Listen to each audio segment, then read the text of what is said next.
السلام عليكم ورحمة الله وبركاته. ازيكم يا حبايب قلبي؟ عاملين ايه؟ اهلا بيكم في فيديو جديد ووصفة حلوة قوي هتعجبكم ان شاء الله من مطبخ النهاردة. هنعمل مع بعض تفريز الكرنب. تفريز الكرنب ده يا جماعة لازم بيبقى في شهر ايه؟ بيبقى في شهر طوبة اللي هو شهر 2 او شهر 1 في الشتاء يا جماعة. اي حاجة في الشتاء بتبقى التفريز بتاعها حلو قوي، وخصوصا الكرنب البلدي. الكرنب البلدي بتاعنا ده عشان تنقي الكرنبة الحلوة او تنقي الكرنبة تبقى كويسة معاكي، لازم الكرنبة بصوا تبقى تعملي عليها، تضغطي عليها كده تبقى مهوية. بصوا مهوية ازاي؟ ما تبقاش ايه شده معاكي كده، لا تبقى مهويه. الشده دي بتبقى ايه بقى؟ بيبقى فيها إيه اللي هو اللهم صل وسلم وبارك على سيدنا محمد، بتبقى من جوه فيها ايه؟ يعني زي عروق كتير كده من جوه، ما بتبقاش حلوه. انما اللي بتبقى مهويه زي دي كده بيبقى الورق بتاعها كتير قوي. يلا بينا نقول بسم الله الرحمن الرحيم ونسمع على رسول الله ونشوف هنعمل ايه مع بعض، وننضفهم ازاي وهنسلقها ازاي عشان تبقى كويسه معانا وتفضل من السنه للسنه وما تبصش منك. يعني اغلب الناس، في ناس كتير بتبقى تقول بقى ايه، تقول لك ان الكرنب بتاعها إيه، بتبقى تسلقه، بعد ما تسلقه تيجي تطبخه كده تلاقيه بيقرقش كده في الايه، بتلاقيه بيقرقش كده، ما بيبقاش حلو في الايه، في الاكل بقى بتلاقيه يعني ما بيستويش في الاكل كويس. انا هقول لكم دلوقتي بقى على الماده اللي هحطها هتخلي الكرنب بتاعك ده دايما يبقى مستوي معاكي وحلو قوي لو عينتيه من السنه للسنه. يعني لو فرستيه من السنه للسنه هيبقى معاكي كويس قوي برده. تعالوا نقول بسم الله الرحمن الرحيم بقى ونشوف مع بعض هنعمل ايه بالظبط وهنضفهم ازاي. دي بقى نقطع الورق الاخضر ده، مش عايزينه خالص، هنحط معانا جنبنا كيس كده صغير نحط فيه ايه، نحط فيه الورق اللي هيطلع مننا عشان ما نوسخش الدنيا حوالينا واحنا بنشتغل. زي ما احنا شايفين كده اهو. اهو الورق ده كله بقى يروح كده ايه في كيس الزباله ده. هبتدي بقى ان انا احط كل الورق ده معايا اهو اللي انا مش محتاجاه في كيس الزباله معايا، عشان ما بقاش يعني المكان كده ايه مزروط حواليك زي ما بيقولوها يعني. يعني ابداي نضفي اول باول كده تمام، بحيث اما تخلصي تبقي ما انتش محتاج يعني ايه، تبقى الدنيا رايقه حواليكي كده.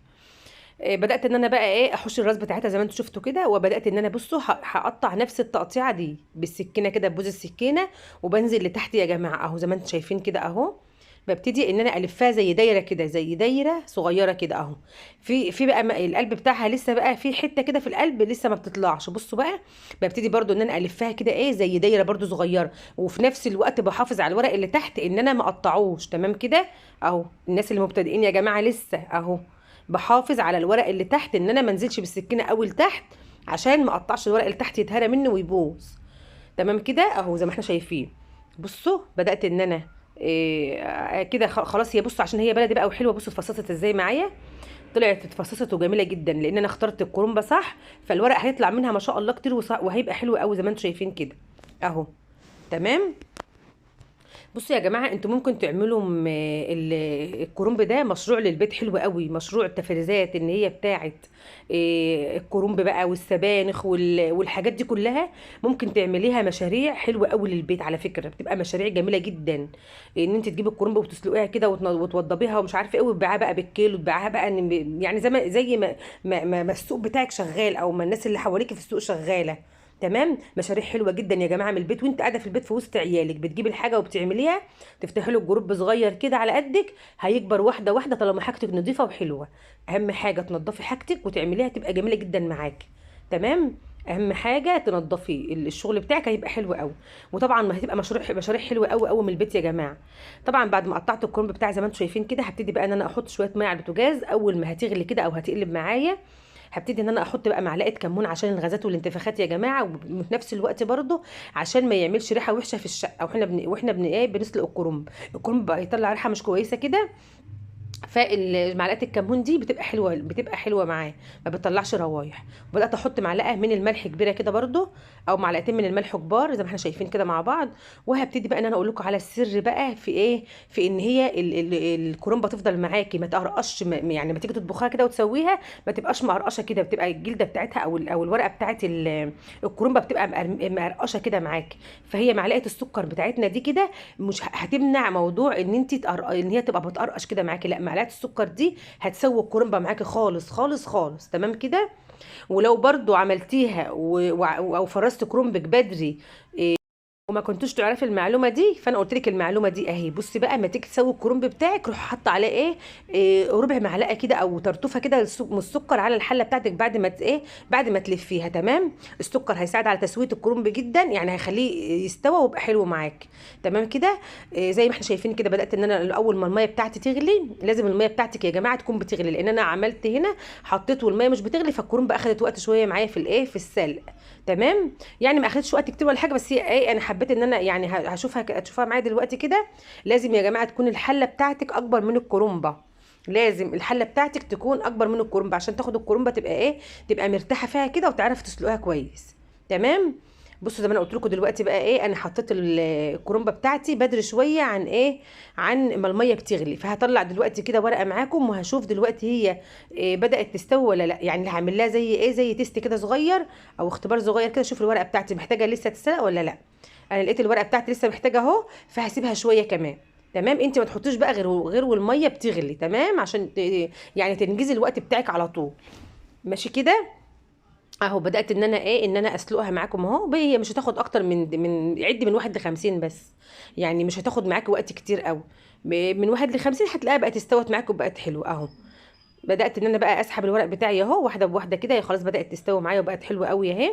لا عشان الكرنب بتاعك يا جماعه ما يتهرش منك، ولو لا قدر الله اتهرى منك او الميه كانت يعني بتغلي قوي وما قدرتيش تتحكمي في الورق بتاعك، طلعي الورق بتاعك على ميه متلجه.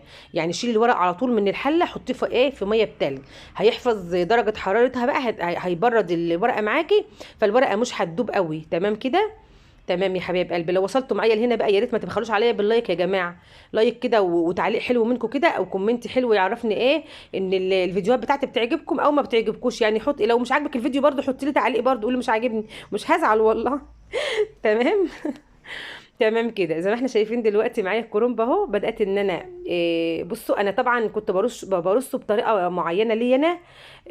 بحط 3 ورقات كده في قلب بعض كده، بس حسيت ان انتوا مش هتعرفوا تعملوها، فبدات ان انا ان انا قلت لا انا هقول لكم طريقه اسهل، اللي هي ان انا ان انا اجيب الكرنب يعني انا بحطها كده على بعض وبعدين بقطع.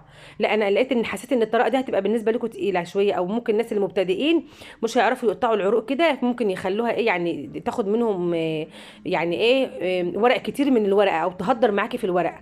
فبدات ان انا اغير لكم الرصه، وهعرفكم دلوقتي بقى انا هعملها ازاي اهو. بصوا بقى كده، بدات ان انا قلت لا مش هينفع الرصه دي معاكم بالنسبه للناس المبتدئين، ممكن يطلعوا او يهدروا منها. بصوا بدات ان انا احوش الورق كده، هرصها على بعضها.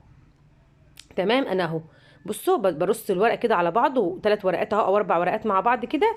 وهبتدي انا ممكن اقطع كده، بس عشان خاطر بس برضو الناس المبتدئين مش هيعرفوا يقطعوا كده، فانا هقطعها هحطها كده على الصينيه بتاعتي زي ما انتم شايفين اهو، وابتدي على اخر العروق بتاعتي خالص، على اخر العروق شايفين اهو. بجيب على اخر العروق بتاعتي اهو، شايفين مفيش اي حاجه تتهدر معاكي من الورقه بتاعتك. بصوا بقى الرصه بتاعتي او اللفه بتاعتي، ناس كتير بتقطعها مفتوحه كده، بس انا بستسهل كده لان بتبقى مرصوصه معايا وبتبقى حلوه. بقوم عاملاها كده واقطع الحته الصغيره اللي احنا مش عايزينها دي عشان بسوي الورقه من فوق كده.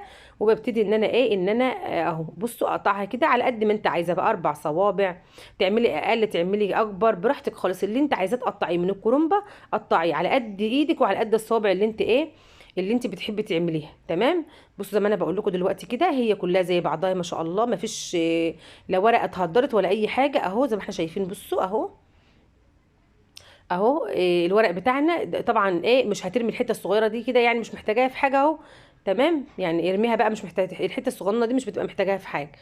هبتدي بقى ان انا ان انا اقطع ارصها، وهوريكم تاني اهو عشان الناس اللي اللي مش عارفه او اللي ما اخدتش بالها من المره الاولانيه. بصوا بقى اهي. تمام. انا بثبت الورق كده بصبعي اهو، وببتدي ان انا بصوا اهو شايفين كده اهو، مش بقط مش بهدر منها اي حاجه خالص يا جماعه اهو. تمام. ايوه كده. لو وصلت معايا لهنا بقى ما تنسونيش في اللايك بقى وتبقي بخيله عليا كده. ما تبخلوش عليا، ادوني لايك اهو زي ما احنا شايفين كده. اعملوا كمان واحده عشان تشوفوها اهو. اللهم صل وسلم وبارك على سيدنا محمد. قولوا لا اله الا الله يا جماعه، وحطوا لا اله الا الله كده في في الكومنت، وصلوا على رسول الله عليه افضل الصلاه والسلام كده معايا في الكومنتات كده. يلا اهو شايفين انا بوري للناس المبتدئين يا جماعه. في ناس طبعا اشطر مني كتير قوي قوي قوي، بس انا بقول للناس المبتدئين او بعرفكم طريقتي، فكره جديده عليكم، او الناس اللي بتعمل زيي تعرفني في الكومنتات برضو ان هي بتعمل زي كده. اهو تمام كده، ما خدش اي وقت خالص ولا اي مجهود. تفريز الكرنب وزي ما احنا شايفين كمان، تفريز مثلا اللي هو اي حاجه بتفرزيها رمضان بتفرزيها عشان العباده يا جماعه، عشان العباده.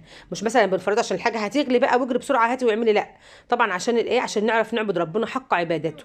زي ما انتم شايفين كده احنا بن ايه بن بناخد معانا الكرنب بتاعنا كده، وبنبتدي نرصه في الايه في الورق، واحنا بنرصه كده بقى بنوضبه. لو لقينا ورقه مثلا تخينه وحاجه اصغر من حاجه، حاجه اكبر من حاجه، بنوضبها معانا واحنا شغالين كده. زي ما احنا شايفين اهو، بصوا الرصه بتاعتنا بقى اهي.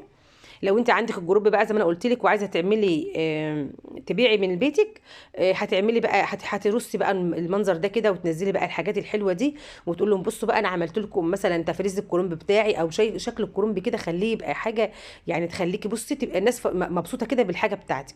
طبعا الورق الاخضر انا ما رميتوش يا جماعه، انا عملته اهو وقطعته برده معاه، حطيت في كل واحده كده شويه ورق خضر عشان تبقى في ارضيه الحله من تحت.